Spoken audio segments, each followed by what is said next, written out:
this is Hilary Ettenson with parkbench.com/Cherry Hill, and I'm here with Jim Ong from Pho Barclay in Cherry Hill. Thank you so much for being with me today. Thank you, Hilary. It's lovely meeting you. You as well. So I guess just to get started, tell me why you wanted to open a restaurant. Well, my mom's a big influence on us. Growing up, I was the youngest child, so I was always around the kitchen. So learned the love of food from my mom. And when I got older, I was always in and out of the restaurant business, running tables, making some money here and there. Mm-hmm. And then fast forward into 2007, we started out in real estate, and then 2008, 2009, the market crashed.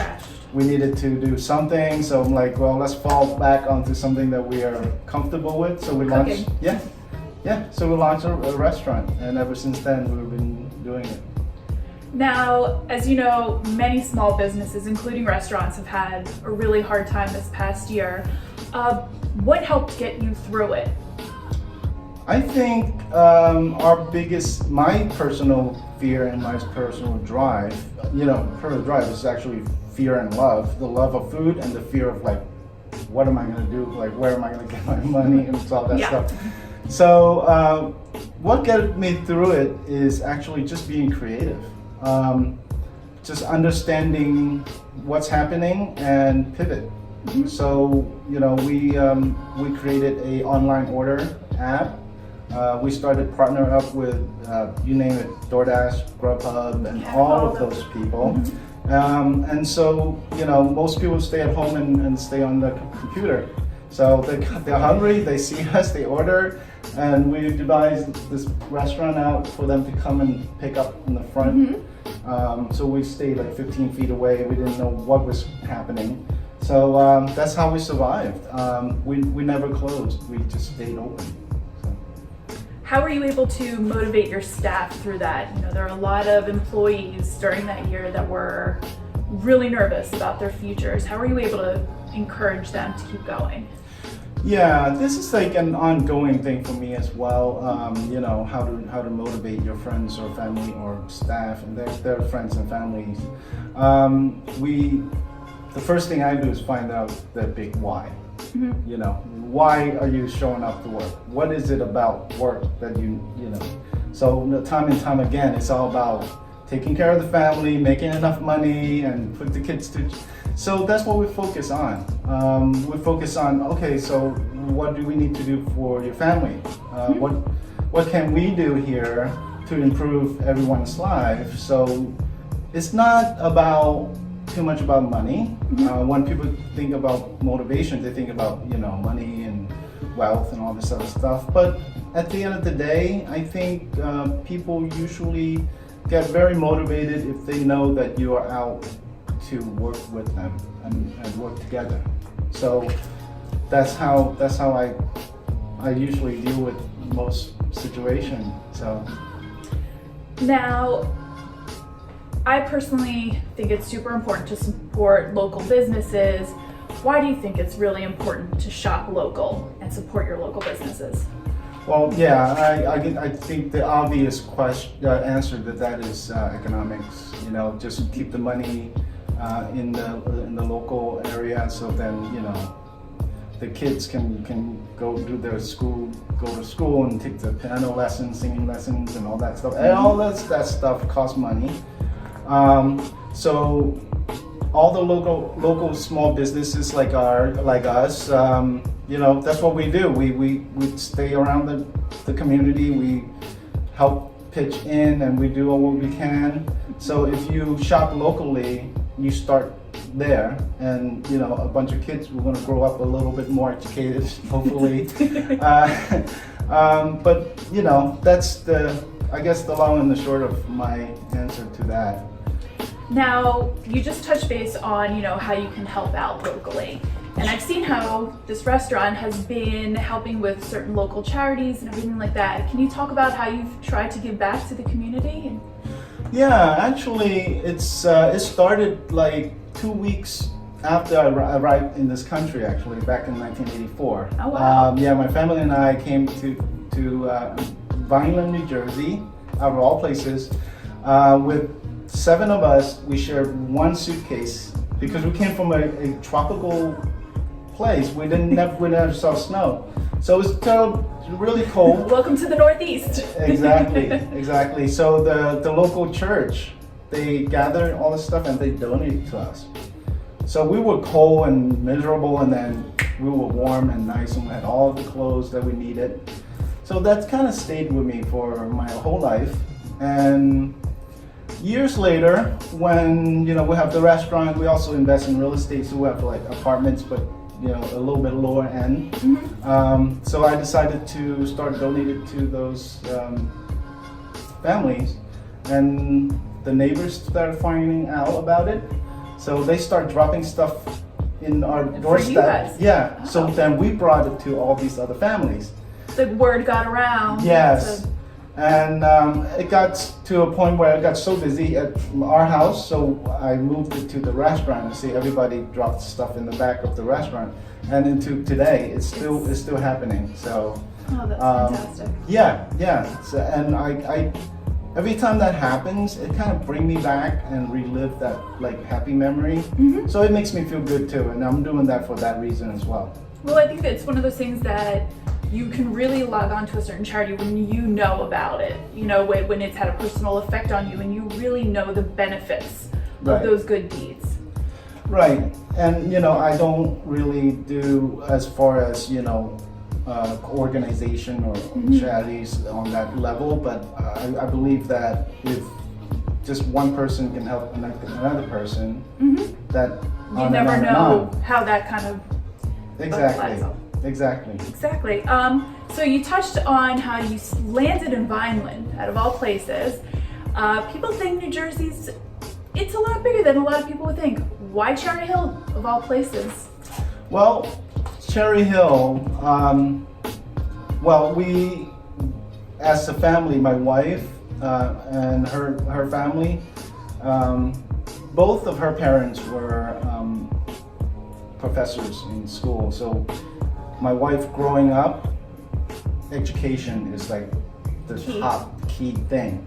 And when we started looking around, I was like, Cherry Hill is set. I mean, the highly rated school, great, family dynamics, crime is like virtually none. And the neighborhood's great. So that's how we landed in Barclay Farms, because it's just location. So you have a beautiful development right behind us, and yet here you are on the main road, so you can see your sign from Route 70. Yes. Love it. Besides COVID, just running a restaurant, what are the biggest challenges do you run into? My biggest challenge in running a restaurant, in particular my type of restaurant, is obscurity. Like, what is pho? What is pho? What is that? How do you even say that? Yep, we talked about this earlier, just making sure that I found out that after 20 years, I had been saying it wrong. Yes, and it's been around for like 200 years. So that would definitely be my biggest challenge. But at the end of the day, we use all the same ingredients as all the other restaurants, like Chinese restaurant, Asian restaurant. Rice and noodles and vegetables and meat and chicken and all that stuff. We just prepare it in a slightly different way. Besides that, running a restaurant it takes a lot of stamina, a lot of time. It's just grueling work. Yes. This is not a 9-to-5 job. No, it's a lifestyle to say the least, but it's a tough one. Now, speaking of that, the fact that this is a very time-consuming job, what do you like to do when you do have some time outside of the business?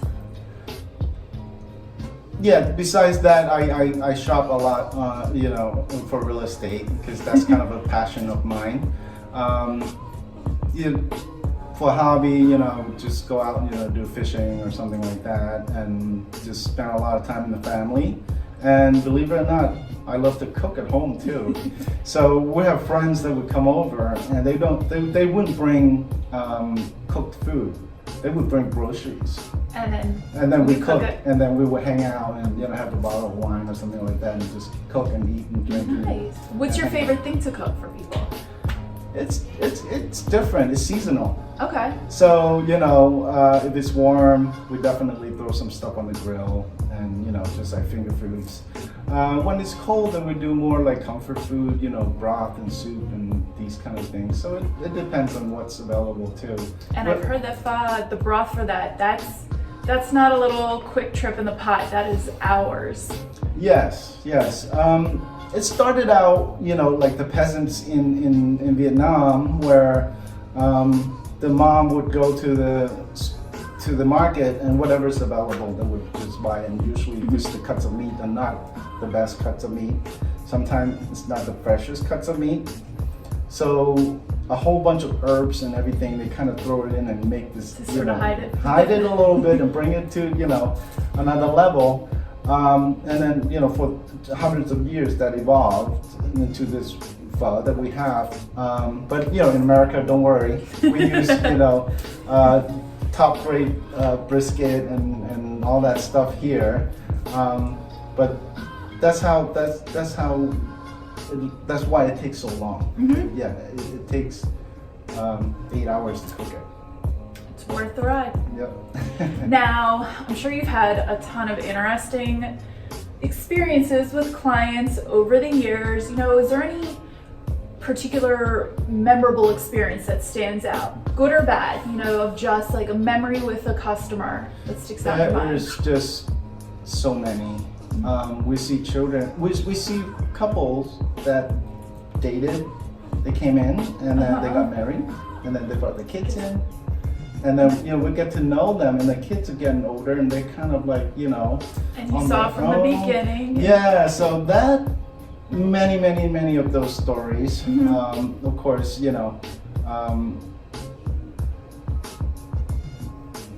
those are probably the one that I treasure the most. Mm-hmm. Yeah.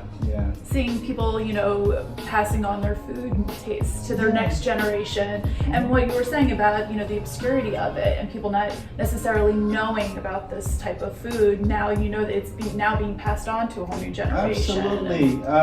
They would come in and they would bring friends and they would explain to them, no, don't call it pho. Call it pho. What are you, not cool? Like that kind of stuff. And then they'll just lay everything out and kind of explain to their friends how it's done and stuff like that. And that if you do like this cuisine, you're going to like this. This dish is similar, it's just made slightly different. And then that's how I learned how to eat Vietnamese food. It was just not knowing about it, having friends introduce me to it. Mm-hmm. And now here I am, trying to make more people aware of it. I appreciate that, by the way. My pleasure. And Keller Williams is definitely the place to be if you're an agent. My wife and I have a license as well. My wife is also licensed with Keller Williams for 17 years, and we had plenty of opportunity to go everywhere. But we stuck with Keller Williams because the environment and the support and the way they set up the system, it really pro agent. Yes. So it really helped out, and then it gives the agent the drive to come out and work and help the community. I couldn't agree more. So yeah, we've done a few things with Keller Williams, just donating to the hospitals, and so yeah, I highly think highly of KW. It's not because we're part of it. Right. Just you said, you can go anywhere. And yeah. And I guess the last thing I want to tell people is, what does the future hold for you? The future is uncertain, of course. For the last 3 or 4 years or so, we have been making this transition as far as a family to a warmer climate. So we've been looking at Florida, and I've been looking for a partner or somebody who can take over the restaurant. because this is my baby. We worked really hard and worked out the system. And if anybody's watching who knows who are Please interested, contact Jim Ong. yeah, I'll hold Keep your this hand. restaurant going, please. Yes, I'll hold your hand. I'll make sure everything works. I'm not gonna go anywhere. You know, so we love our staff. They love this place, and we love the neighborhood. And the reason why we call it Pho Barclay is because we want the neighborhood to own it. Mm-hmm. Like it's part of the community. It's not your name on it. It's Right. the neighborhood's name on it. Right. I love that. So I want it to keep going.